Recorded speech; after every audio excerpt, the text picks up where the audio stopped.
and welcome back to episode 26 of the Football Fanatic podcast. Declan O'Connor here, and with me as always, Daniel Coulter and Flowered. I was getting confused by your hat, Fleety Fox. Flowered Costello. Fuck it. Fuck Can it. you do me a favor? Can you change the name there to Flowered for the rest of the episode? Yeah, Flowered, right. We're going to call you Flowered for the rest of the... That's the new one now. I haven't been called Flowered before. I got coward a few times, but not Flowered. Okay, hold on. And there we have Flowered with us. We have Daniel Coulter and Flowered Costello, sporting his Fleet Foxes cap. Welcome back to everybody, and thank you to everybody also for the support, the views, the listens on Spotify and YouTube. Another good weekend of football and a great weekend for Flowered. West Ham nil. I'll go back to calling you Howard now in a sec. West Ham nil, Arsenal 6. I didn't watch it. I was away, but I caught the highlights. Was it a case of Arsenal being great, or was West Ham awful? What did you think, Howard? A combination of both. I would say after the first goal, after the first goal, it went all downhill. Like West Ham didn't even try after that. Like it was pretty pathetic from a performance from them after the first goal. But like at the start, it was kind of it was Arsenal were dominating the ball. But like West Ham kind of had a few counter attacks, and maybe like, they could look dangerous here, blah blah blah. But then their set piece in defending, like West Ham's defending of set pieces, is just non-existent. Like, it was a simple like Saliba hardly even had to jump for the header, like at the back post, for the first goal, and then after that, like. Now Arsenal played well, but like they were allowed to play well. Like it was one-way traffic. Trossard was coming into midfield. He was dictating the play. He hit a ball over for Saka. They got the penalty. And then Ben White was coming into midfield and Verton. I thought Arsenal obviously played very well. I think Trossard in that 9 role really he's really good. Like, people say we need a striker, he's one of the strikers that we have that can actually finish. You know what I mean? He can put the ball away. Would he be a better option than Jesus or like they played him last year in that place when Jesus was injured, and he did unreal, to the point that when Jesus came back, he actually couldn't start ahead of him. And then for some reason he got dropped and put back out into the left wing. And then the Havertz thing has been tried, and Nketiah, he went for Nketiah a good bit at the start of the season, even though Trossard was still on the bench, and he could have went for Trossard. So it was a kind of strange one that he hasn't gone and kept with him. But like, did West Ham just down tools? Yes. Did they? Dan. Like, I'm looking at the Arsenal tinted glasses, but it looked like that. Definitely after the first couple. I think after the third goal, the second header from Gabriel, was that the third one? That was brutal defending. I think you could either argue before or after that, and like there was gaps galore, and like players they weren't even getting close. Because in fairness to West Ham, they opened 10 minutes or so, like they were in Arsenal's faces, I thought, and kind of They had, as you said, a few kind of counter attacks where they looked dangerous. There was a couple of kind of last ditch clearances from Arsenal, who defended well actually in that period when West Ham were on the break. But my God, like a home game at West Ham, like they're known to have like kind of very, animated supporters. They were I'd say. Yeah, a lot of them I heard were leaving like after they left at half time, and I'd say, it was a combination. Like it was a team that with low confidence. You can tell like they had low confidence, and they'd lost the last 7 games or whatever it was, or hadn't won. I was looking at their games. form, they lost this one and the previous one they'd lost, and they'd drawn. They haven't won since before Christmas, I think. But it's they're like a team that like they started all right, but once that first goal went in, they didn't have any belief in getting back into the game whatsoever. Like they were just it was, and it was like even Bowen, like he was the main presser, supposed to be the main presser from the top, and you could see. Arsenal players were just passing around at the back so easy. He wasn't even getting near them. He wasn't, to the point that he wasn't really trying to get near them. So it wasn't a great performance it was a shocking performance from West Ham. But Arsenal could have been a little banana skin, but they turned on the afterburners, and they were very impressive. I agree, because with City winning Saturday morning, Liverpool winning Saturday, there was a little bit of pressure on Arsenal. Definitely, it was a London derby. You were away, so there was pressure on you to go and get a result, but he did that unbelievably well. Declan Rice going back to West Ham, was there? Were the fans he was kind of booed and half cheered. You know, he was going over to take the corners. They were like clapping him, and some people were, you know, giving other hand gestures that weren't clapping Okay. at the corner flag. But it was Someone shouted at him, "You should have went to a big club." You could actually hear it. Really? did say that Yeah, to the yeah, flag. yeah, yeah, yeah. But I like, suppose. you know, 6-0. It was a fair hammering. But like, just Oh, on the Arsenal performance in general, like, Jorginho was had a knock. So it was when I saw the starting lineup, I was like, oh, we're stuck with Havertz and Rice and Odegaard midfield again. Like, how is this going to go? But it was actually more.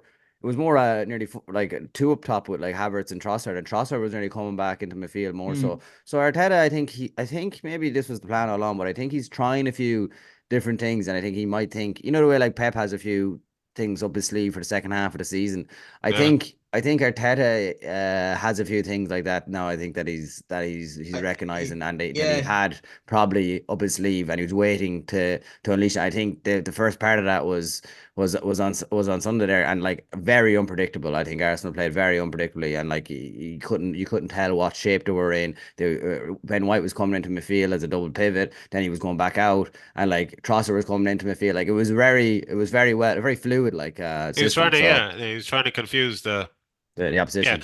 actually, just a completely, well, kind of still on topic, but Kieran was telling me a story over the weekend.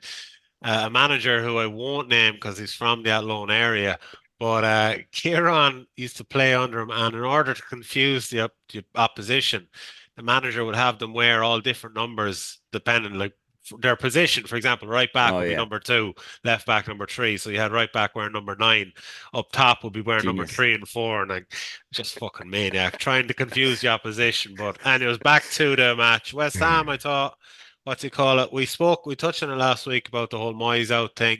This won't help his this won't help him, but it's a freak result, I think. I mean, that doesn't happen that often. West Ham they're in 8th place. Fair enough, their form isn't great, but I mean they're in 8th place, they're on 36 points. If you'd given them that last season, I mean they would have bit your hand off first. So I Mm, mean, yeah. I think he'll be fine. I think he should be absolutely. There should be no pressure on David Moyes whatsoever. But look, I'm saying that from an outsider. Like there could be, you never know what Mm. could be going on with the board or with him, like Yeah, relations. I think there was a story there originally. So there was a new sporting director that got in. They made some interesting signings. Is it Alcaraz or Alvarez or whatever from Alvarez, Ajax? yeah, But Yeah, yeah, they made, and kudos from kudos, from yeah. Ajax. And like I don't think they were David Moyes signings. So I think they got the package of back from Rice, the 100 million, and I think they right. had the sporting director coming in. And I don't think, from what I've heard, is that sporting director is mad about Moyes. So I wouldn't be surprised if there's going to be, you see all the fans leaving, and you hear the West Ham fans. It's the type of football, the brand of football that they're pissed off with it as well. Like, The what West is the Ham West Ham way. way? What is the Yeah, West Ham way? We don't know Yeah, what the I West Ham asked. way is. Well, Ronan, who was at the game, unfortunately, he was on the pod earlier in the year last year. I did message him, and we did have a bit over and back. So he said that he stayed to the bitter end. Fair Did folks to he? him, yeah. And he said there was about 25,000 people maybe left in the stadium. Like that, uh, there was a fair chunk that had left, and he just said, he had said it in fairness for a while, and he probably said it when he was on the pod. That Moyes, there's no plan B now. Plan B, I don't think they wouldn't even had a chance to play the plan B because they just completely collapsed. I think he kind of feels that they just play the one way. It's yeah. like trying to work off scraps. In fairness, they're missing Paquette, I think, who really is the linchpin, I think, for them, which would connect the midfield to the attack. But yeah, he was kind of going on about the plan B in an issue. Moyes just has one way of playing, and if that's not working, he just they'll keep doing it. Like there's like a kind of stubbornness there, maybe, or something, or lack of wanting to maybe change. Like I kind of felt this year with them though, like with the players they brought in, they brought an Oh awful lot yeah. more attack minded players Yeah. who were more kind of unpredictable. Obviously Antonio's been out for a while there as well, so it's allowed them to mess around there. I thought Bowen had done all right actually playing off the front when he's played there as well. So like the problem is they have a couple of games coming up there where they're playing a few of the sides who are down near the bottom. And I Yeah. think if this kind of thing continues, they play Yeah. Forest, play Everton and Burnley, I think there's someone else. Okay. Teams are down near the bottom, and I think if that kind of stuff kind of continues, though, we've seen it before at West Ham how volatile they can be when Yeah. they want somebody gone. And I think that the manner of the result of the weekend is the thing that you can lose to Arsenal, but to lose in the way that they've lost. Yeah, 4-0 down at half time, like 4-0 at half time, and Yeah. even in fairness in the second half, I think in the last 20 minutes, Arsenal kind of took the foot off the pedal. They were a lot more. It was If they the wanted second to, half though, even. Howard, like they were playing 1-2s and like the edge of like the box, like Yeah. and like no player was Pressure even on them, putting in yeah. a tackle or anything. Like I Yeah. think they could have got more if they wanted to. But Yeah. look, Yeah. No, 100%. I just like, Ronan, he was supposed to come on the pod, wasn't he? What was the story with that? Like, is he Howard, definitely leave he's not going to make it at the last minute? Howard, look, before we finish this game, I'm just gonna give you a quick story, okay? Ronan texted me and he said, I said, how are you, first of all? And nice. then he texts me back and he goes, just on the train back to the airport, it's kind of hard to put that game into words, kind of, just, disgraceful. They down tools, etc. I just got this picture of a lad on the train looking out the window, the kind of rain pouring against the window. And then Hello Darkness, my old friend, kind of just hovering in the back. Was he wearing a West Ham jersey? He probably was. I don't know, but God love him. He wasn't scheduled definitely to come on. I understand why he could not come on now. Work commitments, etc. But yeah, look, bad weekend for West Ham, a great weekend for Arsenal, and also great weekend for the reformed Manchester United. Three wins on a bounce, and I have to give them credit. They're showing fight. I didn't think they had that type of fight in them, but I mean, to go to Villa, Villa destroyed us earlier on the season at Villa Park. United went there and they fought. Fair enough, Villa had good chances, but United took their chances. Yeah. So I thought it was a brilliant game. God, I thought like one of the games of I know it was only 2-1 in the end, but one of the games of the season, just the entertainment factor. Like there was so many chances. It was end to end. Like, but Villa, like, remember I kind of said this, not bragging my own predictions, but I said this that they were gonna start having a downturn, and it's starting to happen now. Like they lost Iman Kamara now. He's done his ACL, their center midfielder, so he's gone for the rest of the season. That just got announced earlier on there. But like they good player as well. Actually, I don't think that Villa team that played United there, and this is no disrespect for United, but I don't think that Villa team is the same Villa team form wise as played City that time. Deck like they did, and Arsenal even like they played all right against Arsenal, but like I just don't think. And I don't think they probably deserve to win United. That's a bad thing. But like I thought Villa had so many chances that they should have put away, But that was just my feeling. But great game. And look, fair play to United. No Martinez again, and they pulled out of the bag. Like so, credit Highland to them, seems to be, starting to score properly. Yeah, their front three. I think I said I said in the pod there a couple of weeks ago. I like watching the last few games. Watched a couple of the last few night games, and their front three. It's a settled front three now, and it's a young front three. But like Garnacho, anytime I watch him, I've been really impressed with him. And I thought again yesterday, he just takes the ball, takes players on, no fear. And he's a bit more of an end product now than he did earlier in the season. Hoyland, yeah, looking good. He's supposed being fully fit and scoring goals as a striker like he is. He's just getting into the right positions. He's scoring decent goals, but a few scraps as well. He's in and around it. So, and you can argue that them two are probably, more impressive to watch than Rashford has been in the last few weeks. Now, what about their main man, Dan? Their main man, their top goal scorer. Yeah, McTom. Yeah, it's gas because he came on and Neville was on about how it was a negative one. I actually was sitting there going, "Geez, remember when I had a fucker my fantasy football?" And I put him in after he'd scored like 3 weeks in a row. Like that fucker could score, and he went on and got one. Yeah, and in fairness, he's become an important player for them. Absolutely, it's mad to see like the kind of turnaround there for him. He just obviously now found a position for him. It's not really a midfield. It's kind of nearly playing off the front and just being like that. Remember Fellaini? United done that a few years ago under Fellaini, where had this kind of a battering ram, but he can get in. It's probably maybe a bit unfair. McTominay, he's a bit more football than that, but yeah, and I actually think just their balance as well. So Casemiro played with Eriksen. You had no legs, which you needed him. He played Aramat there alongside Casemiro, no legs there. But now he's kind of that Aramat has kind of gone off the map altogether. Well, you see, I was just going to say, but they've now got they put Manu alongside Casemiro, and like he's doing all the running really, and like for his age bracket and what he's doing in the midfield for United, like you have to be impressed. I know they were talking about Southgate was watching him, and it's probably a bit early for all that kind of talk, but he like they've got a nice balance. Their team is outside of the fact that they picked up an orange and Shaw got injured, Martinez obviously got injured. Where is Mason Mount injured, or where's he gone? Yeah, he's injured as well. Yeah, he's fucking he's been That was constantly injured Australia. the I forgot last 2 about him. years. Like, Yeah, honest to God, like yeah. you'd forget 60 that he million. made the move.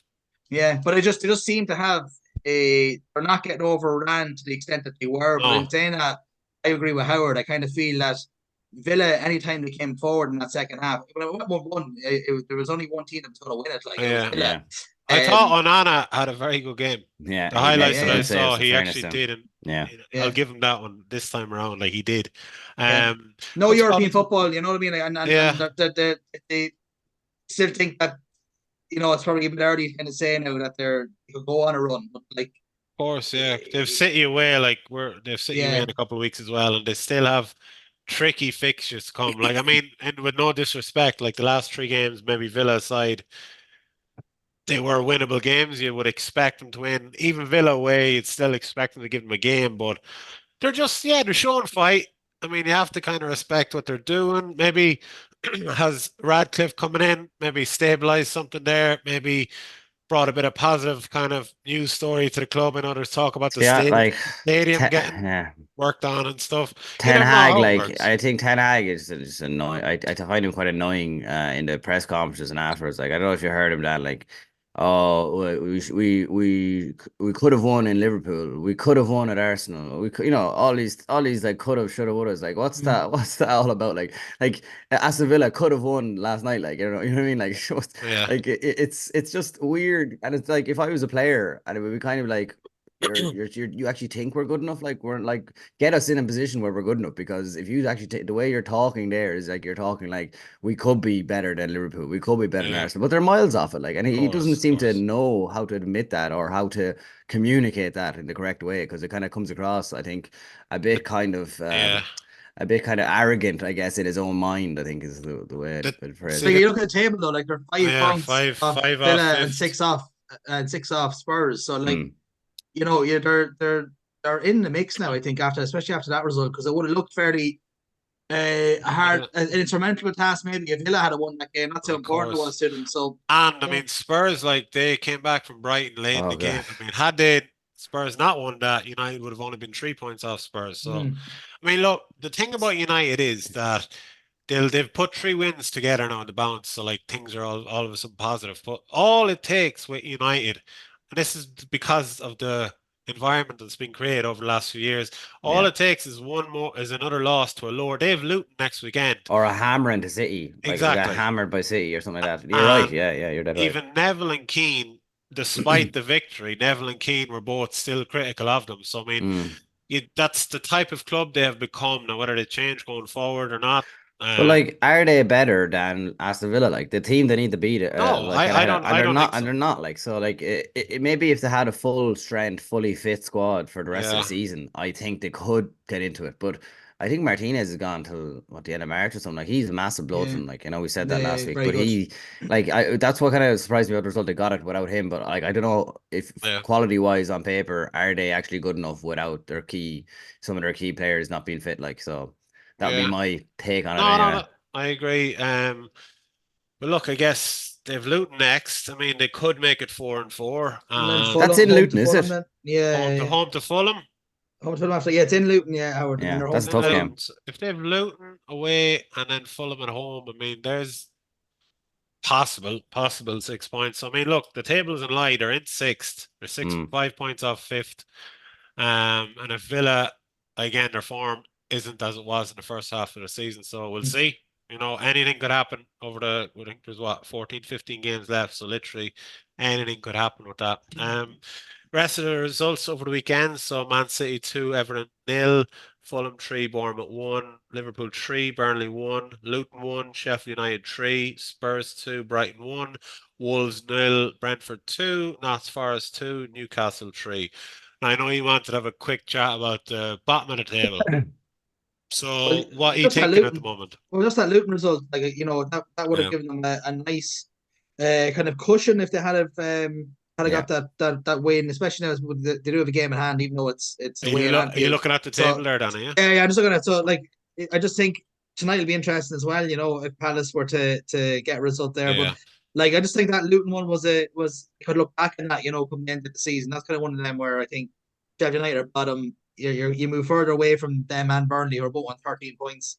Okay. Yeah. Everton are on 19. Like if Forest as well, like they're even though Nuno, they got the little bounce off Nuno, but like things are still very much dodgy territory, I think, for them as well. I'd be worried about them actually. From watching that Luton Sheffield United game, like I watched the highlights, like they weren't like Sheffield United were the better team. Like it wasn't like Sheffield United nicked the one off them and got away with a result. Like Luton were at home. You're playing one of your competitors around you. You have to be turning up the Sheffield United missed 2 or 3 glaring opportunities before they took the lead. Like in the first half, and then Luton came back into but the 2 handball calls and that were just daft as well. I don't know if you saw them. Like it was, especially the second one, but you kind of have to give the second one after giving the first one.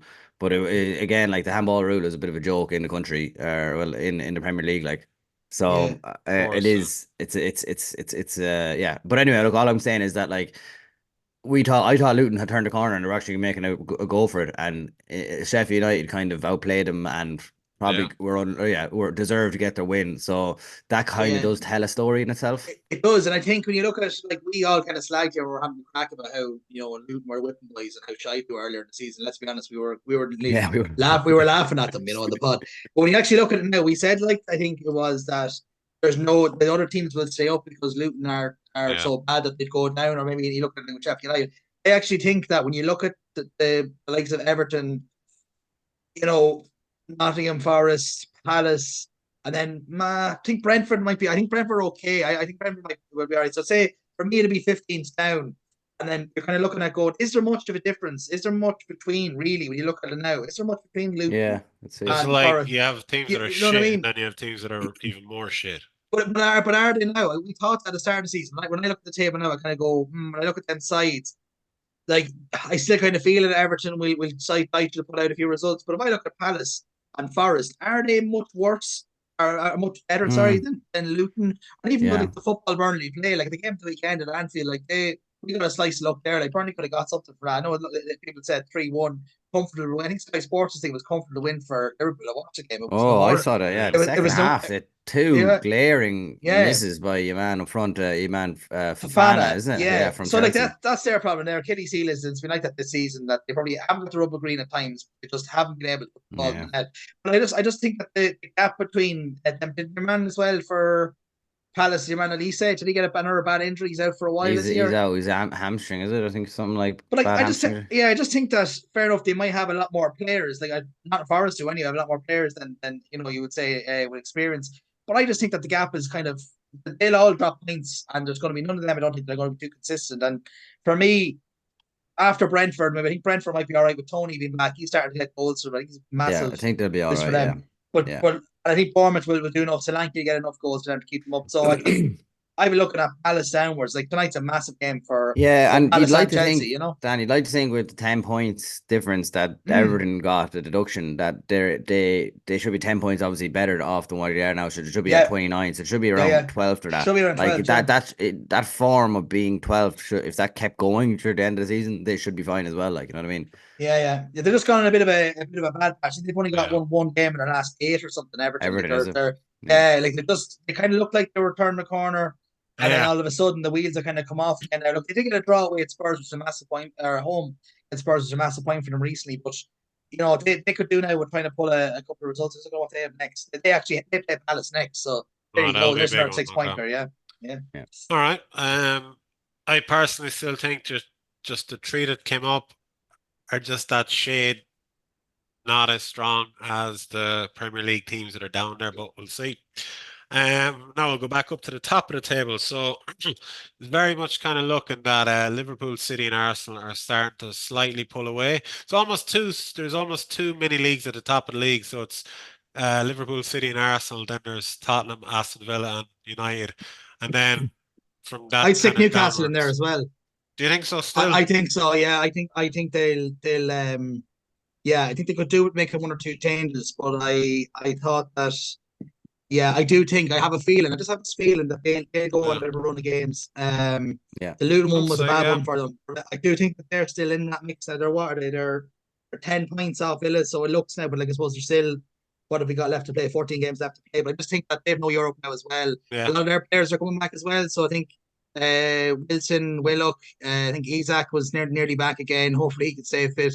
But a lot of them are coming back. If it was me though, I don't know if you watched in the last couple of games, watching Newcastle.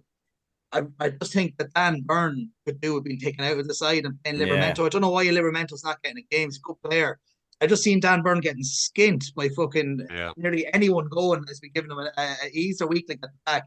Newcastle are usually tight enough the back, but he got a doing at the weekend and he's getting a few doings recently. Got a few doings off Luton, off Bena as well. Yeah. I just think that Livramento could be a decent option because when Burn was out injured, he was doing really well there. So anyway, I just think Newcastle could be still in that kind of talk as well. Yeah. No, fair enough. But I suppose where the three of us are concerned, it's the top of the table, and obviously brilliant for the podcast, the fact that our three teams are in the fight for the title. So I suppose I kind of just jotted it down. I suppose there's three teams. I don't think anyone else. I think realistically it's one of the three that are going to be winning the title in May. So I mean, City need it to do 4 in a row. Liverpool need it to give Klopp the right send-off, and Arsenal need it to show that they're now the real deal. So, like, there's three very different reasons as to why one of us are going to win the title. So, finish the story deck. I finished the story. To us, that's funny, but like to nobody else that understands it. There'll be some that understand what we're getting at there. Yeah, who's going to finish the story? Who's going to finish the story? Our WrestleMania is in May, Declan. Absolutely.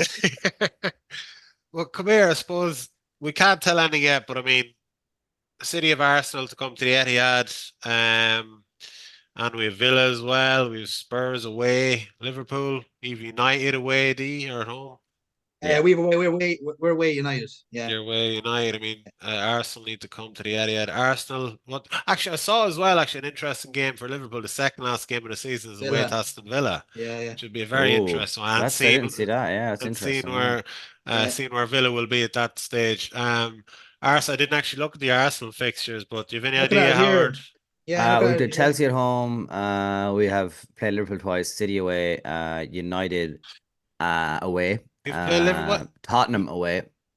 You have to play Tottenham away. You have to play United away. Okay. Let me see who else. Brighton is number one. Do you have a bad record there or something? Or do you Brighton away. Well, we've beaten Brighton the last few. No, we bet actually Brighton last year in Brighton, but we lost to them in the Emirates. Yeah. Because there are, like, I mean, realistically, there's of the three teams, there are games where you would expect them to pick up 3 points, but then there are those type of games, like City and Arsenal, for example. You have no idea what way that will go. City and Liverpool at Anfield, you have no idea what game that will go. I mean, Liverpool win that. How do you know that? They're going to need to win. Why are you basing that on? I mean, Klopp's record against Pep, he's definitely going to beat them at Anfield. Yeah. Send off. Okay. Send off, yeah. Last one of the Baldo League. Yeah. So winding up starts now, Dad. When is that match? The what? March 7th. March, isn't it? Yeah. All right. So. No, I think I do think though that like the moment it's the games we're talking about here about the games like the big ones, but it's going to be in that period of time when it really kind of comes down to maybe the crunch of the last 5 or 6 games. Every game is going to be really difficult. There's going to be no guarantees. And it's brilliant that there's 3 teams because for a couple of years it was City and Liverpool. Last year it was City and Arsenal, and I mean it's brilliant when there's like a proper title race and it goes down to literally the last day. And I mean if the 3 kind of teams keep it going until like near the end, I mean you can imagine just the excitement, and it'll be great crack on this podcast as well. And I mean it is literally a draw feels like a loss in certain instances, and I mean then the head to head, so like it will be good crack. So I must actually just one thing on Arsenal, like there's talk that we're going to try to have a fully fit team squad for the first time in the season at the end of this month. So with Timber apparently he's making a comeback, Party eventually, hopefully.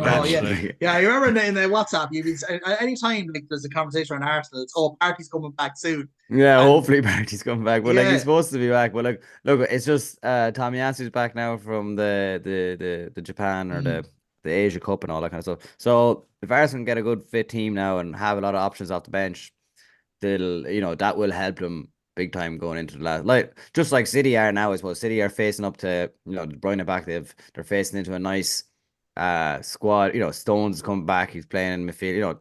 They're Are these coming. They're kind of clicking together now. Like, you know what I mean? Yeah. this is Classic. this is classic mind games from Flowered. Yeah. You know what I mean? Right, from Liverpool perspective, I would love to see City and Arsenal get each other in the Champions League quarters or semis. So Oh yeah, God. I think that would have a massive implication on the league as well, on the league games that they would have when they got each And other. I'd love to see you get Bayer Leverkusen in a semi final and Alonso would potentially coming to replace Klopp. I don't think you'd be able to handle that. Which Leverkusen? I don't think no, I don't you personally.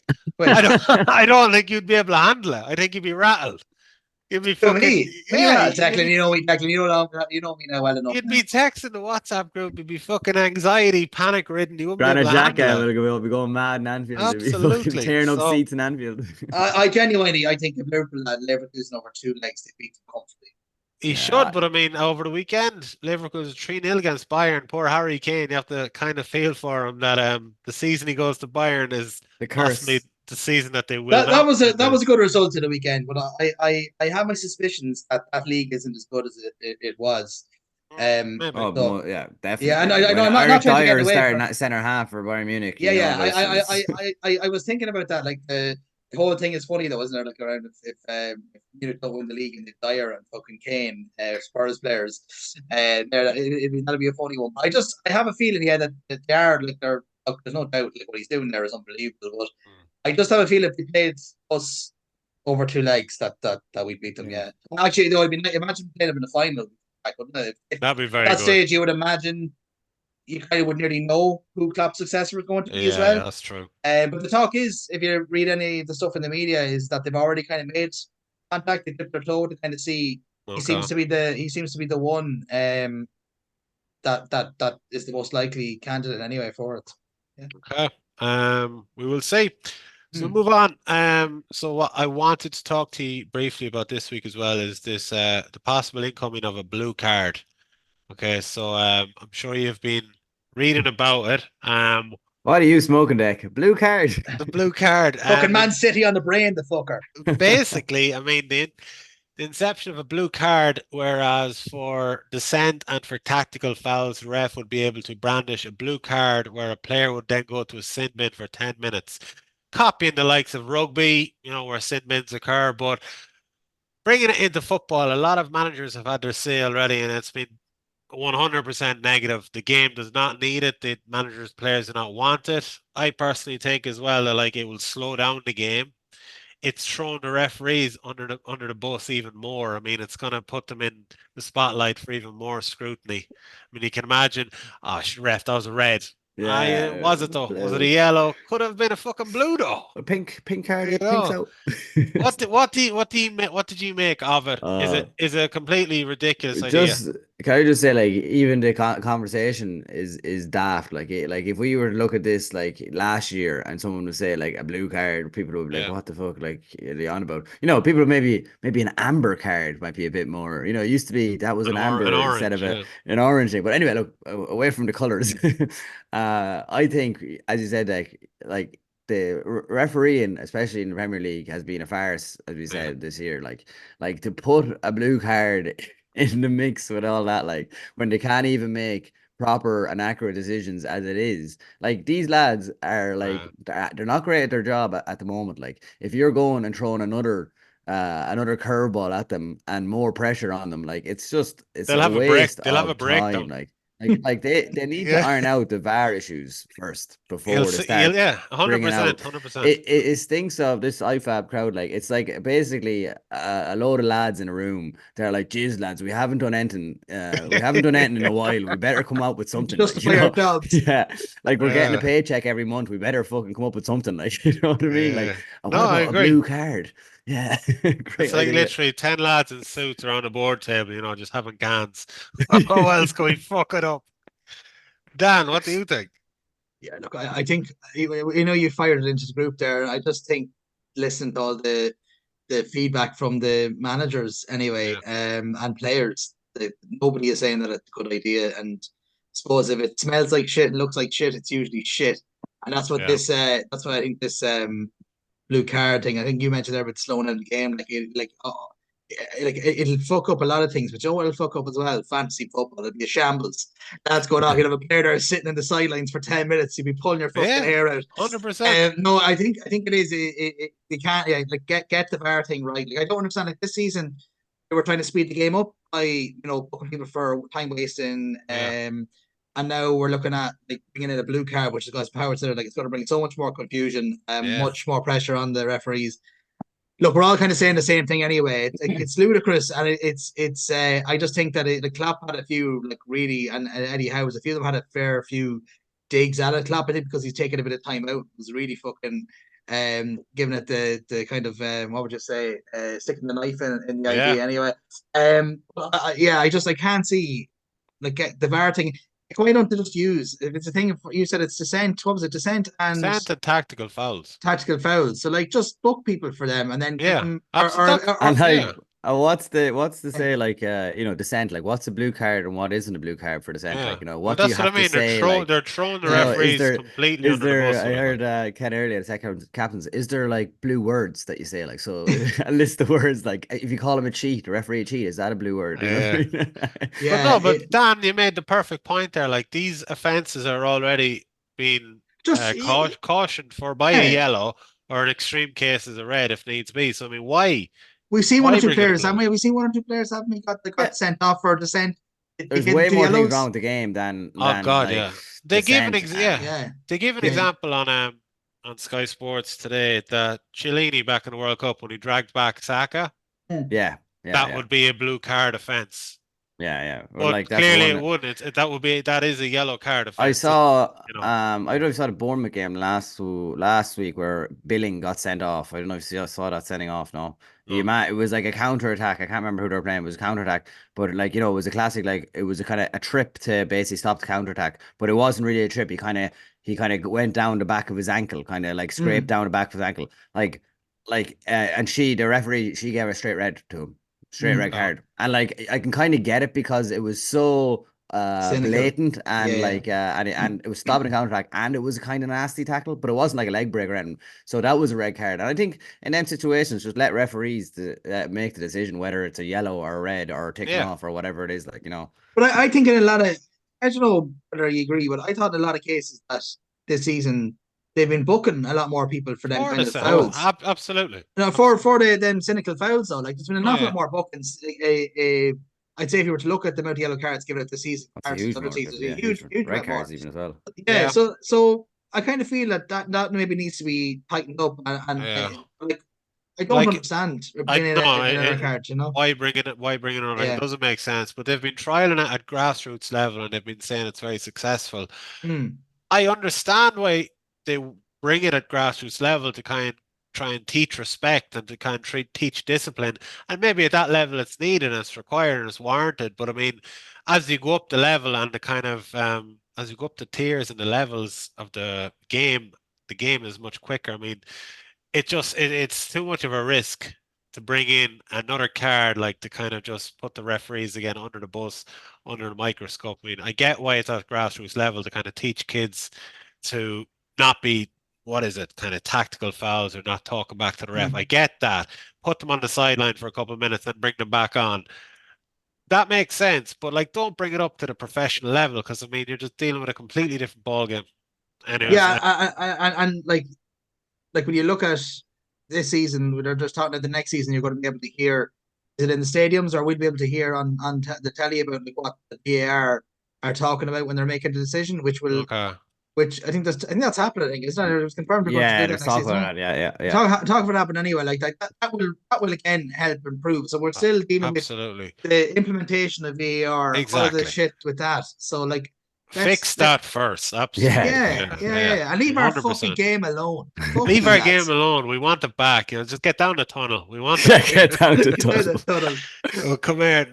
Just as we finish on this one as well, they made a very good point as well online today that if a goalkeeper is shown a blue card, sent to the sin bin for like 10 minutes, one of the outfield players will either go and goal for those 10 minutes, or they'll have to make like a permanent substitution. So again, like, clearly it has not been thought through fully. It's, again, a couple of lads around the table with some cans just kind of wondering how else can we fuck it up. Anyways, We'll move on. one of the loves of your life actually is going to come into though, which it'll make me dislike the FA Cup even more because that seems to be where they're looking at maybe trying Just for the trial, in England. yeah. Yeah. I don't know. Sorry, just the last thing to say. I don't know if it's actually going to happen. To be honest, there's such backlash. I think there was going to be an announcement on it on a date or whatever. I think that's been And binned. So it's been delayed until March when their AGM is on. So we'll find out more. It kind of feels the kind of that Super League vibe where just like everyone was up in arms and then suddenly it was just kind of knocked on the head. This could be. yeah. It doesn't make sense. Like that's the thing. Yeah. Whatever about the video technology when that was rumored to come in and it came in, there was a need for that. You know, the game needed more eyes and kind of more video analysis, etc. We don't need a blue card. Nobody wants or needs a blue card. Just leave it, put it in the bin, and move on. And we'll move on to fantasy football for this week. So, how is the table looking out for the weekend, Dan? Yeah, I don't really want to look. I'm kind of trying to suppress it. I didn't firstly just getting it ready here. I didn't have any Arsenal players, so as I was watching all them goals going to the weekend, every one of them I'm just going fuck. Yeah, so Curly Whirly here, Andrew Curly, he played back on top. He played his bench boost and he had right. He had Saliba and he had Saka, and then on his bench as part of his bench boost he had Gabriel. No way. So it's Saliba and Gabriel. Yeah. So Saliba, Gabriel, and Saka. So he got a fair whack there. So he got how many points did he get? 87 for the week. So he's back on top. Bob Resin is down to second. Just trying to see now. My brother actually had a very good week as well. So give him a brief shout out there. Yeah, he's moved up the table. So there's a bit of movement there. A few people now who like I'm myself. hunting you down, Dan. Hunting you down. You're still in 15th though, Howard. So how many points am I behind you? See the point tally. You are 11, 12, but you haven't gone ahead of me. I'd say since fucking 11 points. Howard, that's you're ahead of me.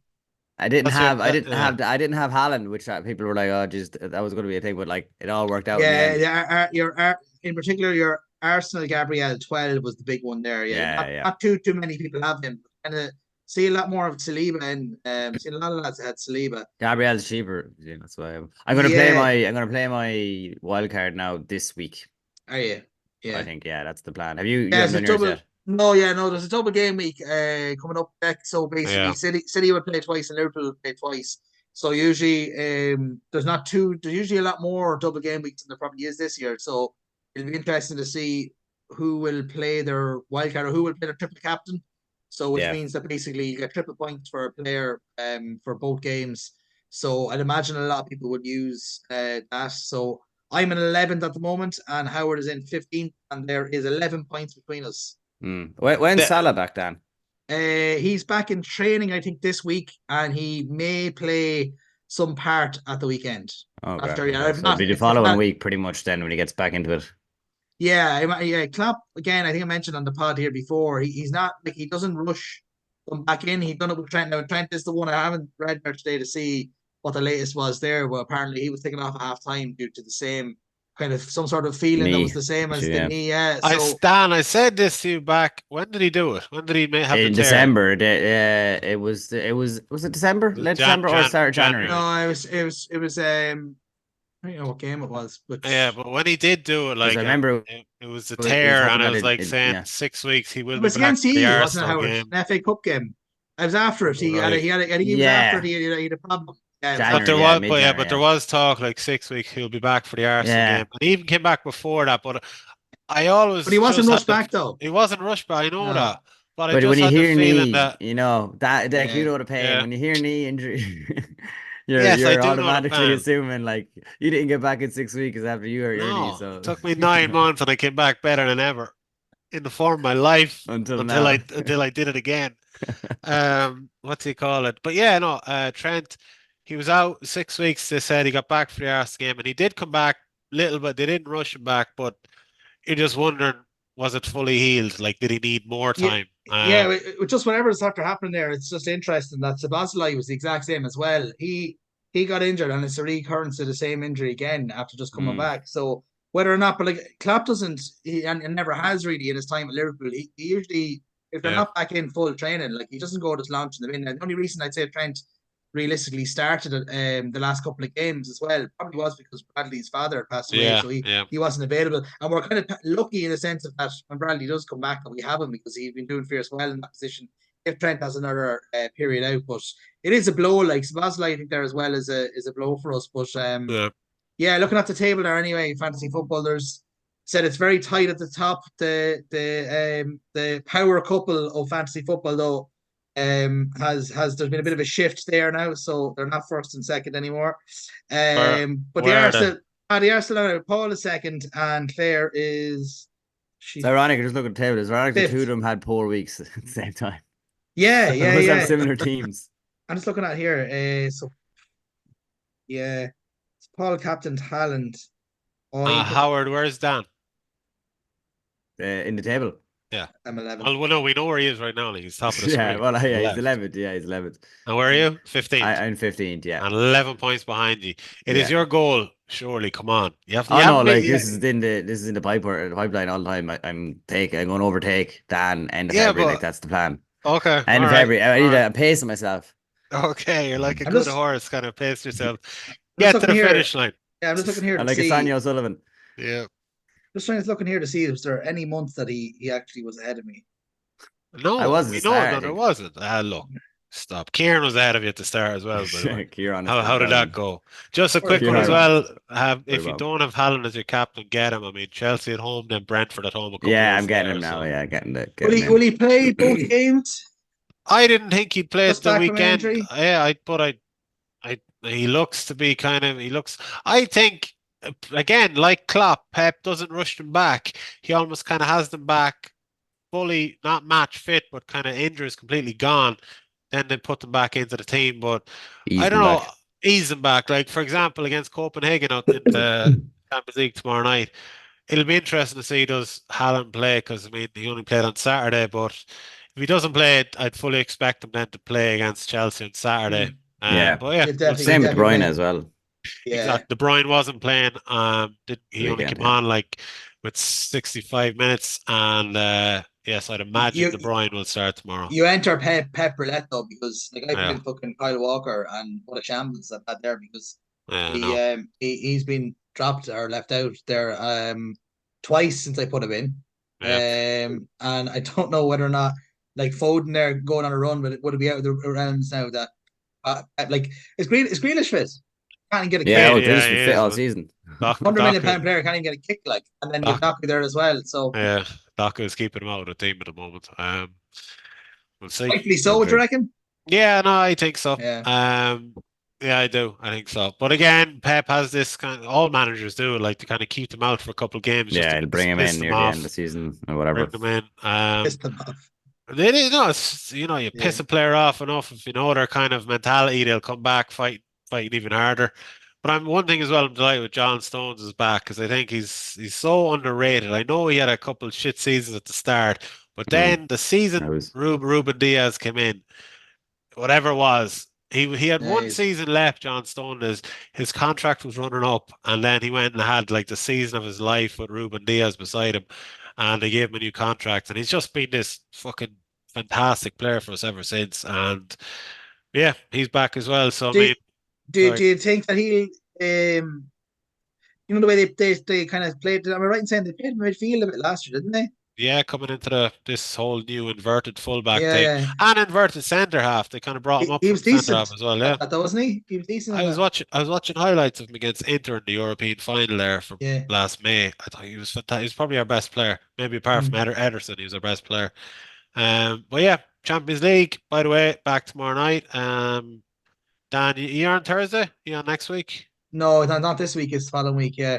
Howard, on? We're the following week, as well. Okay, what's the story? I wonder who just on the Champions League, who's playing. I know Copenhagen City. That's away, obviously, first City, leg. and then Leipzig and Real Madrid as well. That's tomorrow night. I didn't see who's on Wednesday night. Monksland United. So this weekend coming, Monksland are at home to Burr in the league at 2:00 on Sunday in Cushla. Monksland B are at home to Coolrain in the Cup, 11 a.m. on Sunday in Cushla. The last man standing for Monksland United starts this coming weekend. So if you haven't picked your team yet, do. So it's starting on Saturday, so get your team in. It is €10 to enter and a prize pot of €500. The first one in the first half of the season was excellent. So do get your teams in. I've gone with Everton, and I'm regretting my decision, so I may change Jeez, that bold yet. call, huh? I know. Kind of. I Who did are they it. playing? Everton, the relegation decider against Palace. They're playing Palace, so I'm thinking You surely hate Palace. You hate them. and Sheffield United, but how did you go for Dan? I haven't picked yet. I was waiting to see how this weekend fixtures went. Yeah. So Arsenal away at Burnley. Yeah. I think Liverpool away at Brentford is. I Brentford scared me a bit. So I'm That's not. exactly why I did. And Arsenal and Burnley could be the safe one. So yeah, Spurs at home to Wolves. If Son back. all right. Newcastle at home to Bournemouth. City then at home to Chelsea. Newcastle, Bournemouth. That sounds like a good. Like I think Newcastle might be just coming into a bit of form now. Yeah, but you kind of look at it going like City at home to Chelsea. On this big title run. It's kind of like you don't pick them because you don't want them to win, even though you know they're going to win. I'm so reluctant to kind of pick. I just don't like picking City for this type of thing.